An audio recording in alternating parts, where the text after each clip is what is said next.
年的总统大选剩最后的23天，民进党内部一份民调，赖清德37.8%，赢侯友宜的29.5%，甲郭文摕的26.8%。赖清德今仔日嘛来启动着宽岛拼字造势，第一站为民主圣地宜兰来出发。赖清德嘛推出着政策，讲要甲高铁延伸到宜兰。医疗方面是发出着2027年阳明病院来完工。对主题曲的跳舞动作看得出来有练过。民进党总统候选人赖清德开始宽岛平日造势，头一站为民主圣地宜兰开始。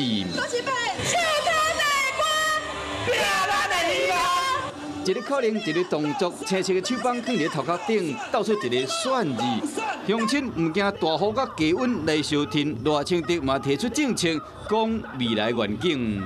宜兰乡亲期待很久的阳明医院第2期医疗大楼兴建计划，预计2027年3月完工。台62线西滨快速道路延伸到宜兰头城，分担国道5号的车流量。未来哪都重点加强交通甲医疗，选举剩20几天就要投票啊，三脚赌是愈来愈竞争。依照民进党党内民意调查，赖清德取得37.8%支持率，侯友宜29.5%，郭文摕是26.8%。表现出南北相加，赖清德稳定领先的态势。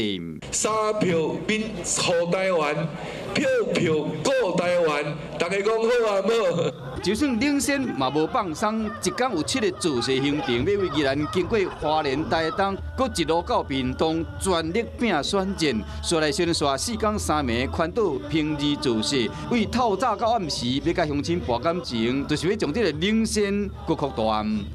Hello， 我是林仙怡。想要抢先掌握最及时的新闻资讯吗？赶快订阅、按赞、开启小铃铛，锁定华视新闻 YouTube 频道。